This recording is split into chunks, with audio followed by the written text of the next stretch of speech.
안녕하십니까. 한국캐는 정선생입니다. 식물이 필요로 하는 원소 16대 원소 중에서 13가지는 우리가 그래도 챙겨줘야 된다. 3가지는 산소랑 탄소, 이거 가장 많이 필요로 하는 건데 고맙게실이 공기 중으로부터 공짜로 얻죠. 이게 탄소, 산소, 수소는 공짜로 얻으니까 됐고, 그리고 질소, 인, 칼리, 칼륨, 그리고 3가지 다량 원소, 그 다음에 소량 원소, 칼슘, 마그네슘, 황, 요거 소량 원소 좀 적게 들어간다는 거예요. 근데 꼭 필요해요, 이것도. 그 다음에 요거보다 훨씬 적게 들어가는 미량 원소. 미량 원소, 대표적인 게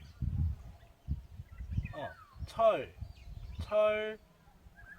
붕소, 구리, 아연, 망간, 몰리브덴, 염소, 뭐 이제 이런 정도죠.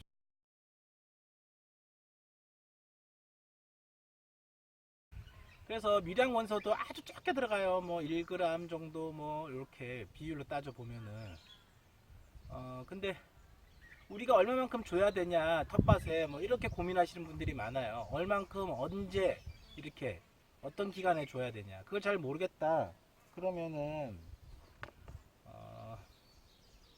기비로 이제 땅을 갈 때 복합비료 300평당 한 포 이렇게 주시면 돼요.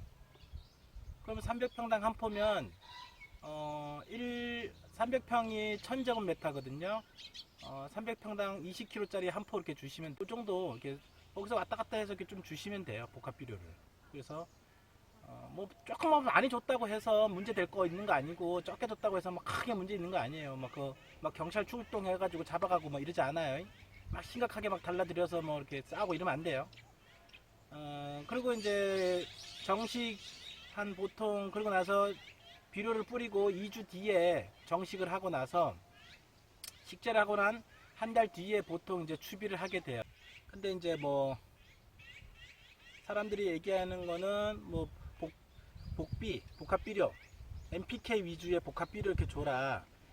어떤 사람은 또 NK비료 줘라. 뭐 이렇게 많이 하죠, 얘기를. 복합비료는 NPK고 질소인 칼륨이죠, 칼리. 근데 이는 이미 복합비료를 줬기 때문에 그닥 많이 필요하지는 않아요, 사실. 그리고 그래서 이는 빠뜨려도 돼요. 그래서 복합비료를 주는 것보다 NK비료를 주게 되면은 또 이제 인이 빠진 거죠, NK비료는. NK비료에 또 다른 거는 많이 빠져 있어요, 칼슘이나 뭐 이런 것들은. 그래서 저는 우리 같은 초보들은 이런 고추 고형 비료 있어요. 고추 고형 비료, 고추 전용 비료죠. 그러면은 한 방에 여러 가지가 들어가 있는 거를 해결할 수가 있거든요. 다 뭐 머리 아프잖아요. 15, 6, 8, 2, 0.2, 12, 7, 이게 이제 각각 그 식물이 필요로 하는 원소를 가지고 있는 거예요.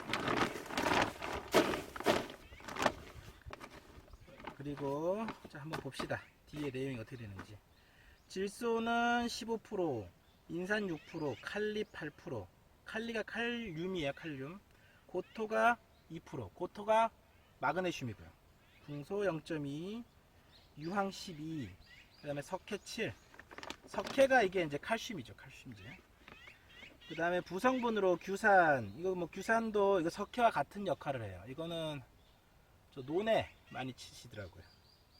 그 다음에 이제 미량 요소가 있다, 이제 뭐 이렇게 아주 조그만 미량 요소들을. 그러니까 이거 하나만 있어도 어느 정도 커버가 되는 거예요. 자, 그래서 웃거름으로 어떻게 주냐, 고추 같은 경우에는 2알에서 3알 정도를 줍니다. 자, 그리고 이거는 뭐 지속적으로 완효성으로 이제 공급되는 비료이기 때문에 한 번이나 2번 정도 주면은 수확할 때까지 거의 끝나요. 다른 일반 비료는 뭐 30일, 20일 이 간격으로 비료를 계속 줘야 되거든요. 자, 그래서 이거는 인건비도 줄일 수가 있어요. 그 대신 이게 좀 비싸요. 22,000원인지 24,000원인지 한 포에 20kg에 22,000원, 24,000원 정도 하는데, 자, 우리가 이제 고민하지 않고 줄 수 있는 가장 쉬운 방법의 비료입니다. 비료 주실 때 한 20cm 정도 이상 떨어뜨려서 주는 거 잊지 마시고요. 가까이 주면은 고추 다 죽습니다. 그리고 요거 다 줬다고 해서 질산칼슘 연면 12 안 해주면 안 됩니다. 왜냐면은 온도가 뭐 30도 이상 막 올라가기 시작하면은 이 밑으로 뿌리가 칼슘을 흡수할 수가 없어요. 그래서 연면 12를 꼭 해주셔야 됩니다. 질산칼슘을. 비료 얘기 또 이제 드려야 될 게 있는데, 식물은 우리가 필수 원소 16가지, 그 외에도 식물 체내에 있는 원소를 분석을 해보면은 50가지가 넘어요. 근데 우리가 필수 원소라고 얘기하는 16대 원소만 넣어주면은 되냐? 그러니까 그게 아니라는 거죠. 50가지를 어떻게 분석했냐? 그러면은 그게 식물을 태워갖고 젤을 하나하나 분석해 보니까 원소가 50가지가 넘는 원소가 나오는 거예요. 그래서 아직도 우리가 모르는 줘야 될 필수 영양 요소가 뭔지 모른다는 거예요, 다. 과학자들이 열심히 지금 분석을 하고 있겠죠. 그래서 우리의 그 나머지 16대 원소 중에서 꼭 우리가 챙겨줘야 될 거 13대 원소, 질소, 인산, 가리, 마그네슘, 칼륨, 황, 그 다음에 철, 구리, 아연, 망간, 뭐 풍소, 염소, 뭐 이런 거죠. 몰리브덴, 이런 거. 요런 거 이제 우리가 챙겨줘야 되는 거고, 그거 필수로 챙겨주는 거예요. 기비료, 복합비료 줘야 되고, 300평당 한 포 정도씩 복합비료, NPK 복합비료예요. NPK 복합비료 주고, 그 다음 추비로, 뭐 NK 비료나 뭐 이런 거 보면 어떤 거는 칼슘이 들어가 있는 게 있고 어떤 거는 칼슘이 안 들어간 것도 있어요. 그러니까 되게 이제 막 헷갈린다고요. 그럴 때는 나머지 미량 요소 요런 것도 뭐 NK를 줬으면은 거기에 뭐가 들어가 있는지 성분을 보셔야 돼요. 마그네슘이나 칼슘이나 뭐 미량 요소가 다 들어가 있는지. 이렇게. 미량 요소가 안 들어가 있다 그러면 미량 요소를 뭐 미량 요소 영양제 뭐 이런 거 있어요. 이제 영양제라고 하는 것도 거기 성분이 뭐가 들어있는지 그 나머지를 보셔야 돼요. 일정 성분비를 거기서 받아갖고 연면 12만 해줘도 미량 요소를 충분히 다 식물 내에 들어갈 수 있거든요. 그래서 식물 내에는 미량 요소도 필요하고 나머지 50가지 그런 모르는 어떤 원소들은 어떻게 하냐? 그러니까 퇴비를 주는 거예요. 퇴비. 유기물 퇴비. 유기물 퇴비를 주면은 거기서 식물 내에서 좋은 어떤 비타민, 호르몬 뭐 이런 것들이 공급이 되는 거죠. 그 다음에 뭐 지렁이들이 내뿜는 분변토 이런 거 뭐 되게 좋다고 그래요. 우리가 아직도 연구해야 될 뭐 사항들이 굉장히 많은 거죠. 그리고 또 이제 가장 중요한 미생물.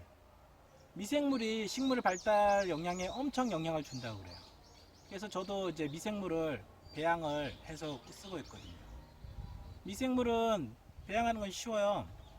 감자 이건 이제 500리터로 지금 기준하는 거예요. 감자 삶아갖고 500g 삶아갖고 주물럭주물럭 해가지고 통에다가 그 양파망 같은 데다가 이제 걸어주면 되고, 그 다음에 이제 미생물 원균이 되는 거는 인접 야산에 있는 부엽토 그거 끌고 와가지고 한 500g 정도 같이 양파망에다가 따로따로 해가지고 넣어주면은 되는 거예요. 그럼 뭐 요새 같은 온도는 한 이틀이나 3일 정도면은 미생물이 꽉 늘어나거든요. 그거 이제 뭐 한 50백이나 100백 뭐 아니면은 10백, 10백에서 뭐 100백까지 그 마음대로 좀 뭐 가감을 하셔가지고 치면은 관주를 해주셔도 되고 이렇게 하는 거예요. 그리고 지금 소금에 대해 논란이 많으신데 그렇게 해가지고 소금도 넣어주면 좋은 거예요. 500g 정도 물 500리터에 500g 정도 이렇게 넣어주면은 나머지 영양분을 충분히 채워주거든요. 자, 뭐 비료에 대해서 더 뭐 논란이 많지만은 우리가 이 정도만 알아도 충분히 것 같아요. 그리고 뭐 또 계기가 되면은 또 얘기를 또 드릴게요.